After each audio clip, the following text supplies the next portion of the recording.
Alors, on a ici, sur la page 17, vous l'avez sur la page 17, on l'a aussi sur la page 25 d'ailleurs. Je pense. Parce que c'est des pages qui sont basées sur le même gabarit. Oui, sur la page 25 aussi. On a un chapeau multicolonne dans un bloc. Un chapeau multicolonne. Ici, on a un chapeau pour une colonne. Juste une espèce d'intro de paragraphe. Tout ça a pour but d'agrémenter la mise en page pour qu'elle soit moins austère. Et aussi pour que les gens puissent lire en diagonale en ne lisant que ce qui est ressorti comme ça sur les chapeaux, sur les extraits. Parce qu'on a une époque où les gens, en tout cas certains, n'aiment pas lire. Donc, vous aviez remarqué. Donc le chapeau ici, est-ce qu'il a un style de paragraphe? On va aller vérifier. Vous prenez l'outil texte et vous cliquez dans le paragraphe. Et on va aller vérifier, tiens, dans la palette des styles de paragraphe, pas d'objet. La palette des styles objets, on va en parler un peu plus loin peut-être. Alors, menu texte, style de paragraphe, menu type, paragraph style, pour le dire à la Macron. Voilà. Non, il parle mieux anglais que ça.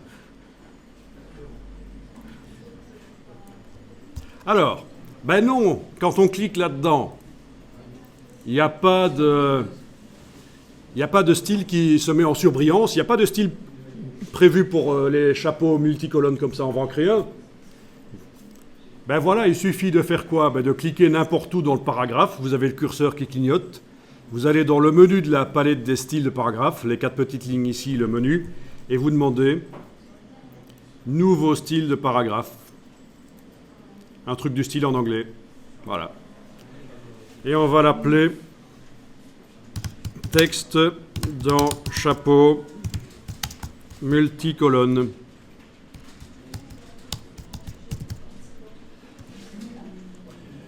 Voilà. Il faut vérifier, à moins que vous ayez une bonne raison de le faire, il faut toujours vérifier quand vous créez un style, que ce soit un style de caractère, d'objet, de paragraphe, qu'il est indiqué ici d'après aucun. Sinon, vous créez un parentage de style, il y aura un style enfant, celui qu'on est en train de créer, il sera l'enfant de son parent, le style indiqué ici. Et si vous ne maîtrisez pas trop InDesign, vous allez vous embrouiller, vous n'allez pas comprendre pourquoi quand vous changez le style, un des styles, ça a des répercussions sur d'autres styles. C'est le parentage de style. Donc ne faites pas ça. Si vous avez une bonne raison de le faire, oui, mais sinon on vérifie toujours qu'il est indiqué aucun. Voilà.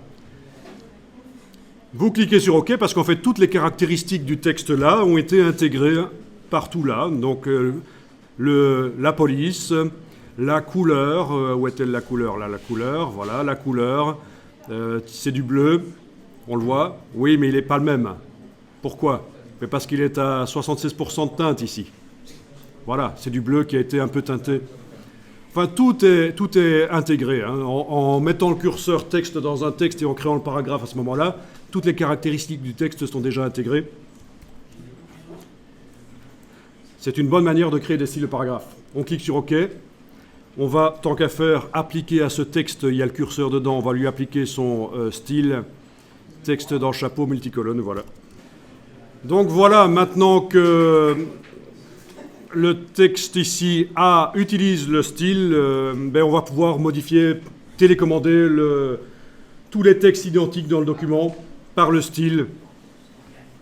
Mais on ne va pas le faire ici, vous avez compris le principe des styles. Sauf qu'il y a quelque chose qu'il ne faut pas oublier. On est sur la page 25. J'ai un texte identique sur la page 17. Je vais aller sur la page 17.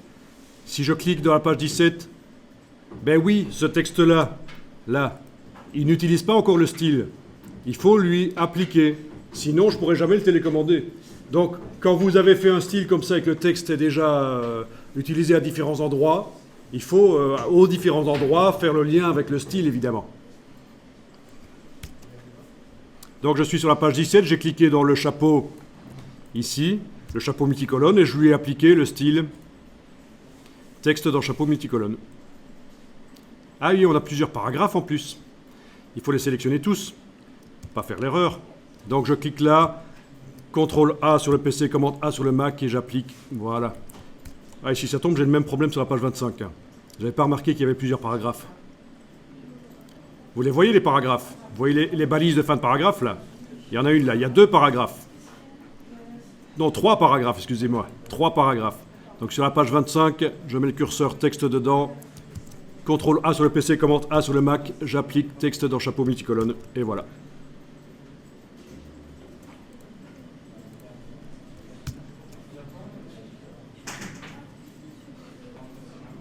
Alors, vous enregistrez le document.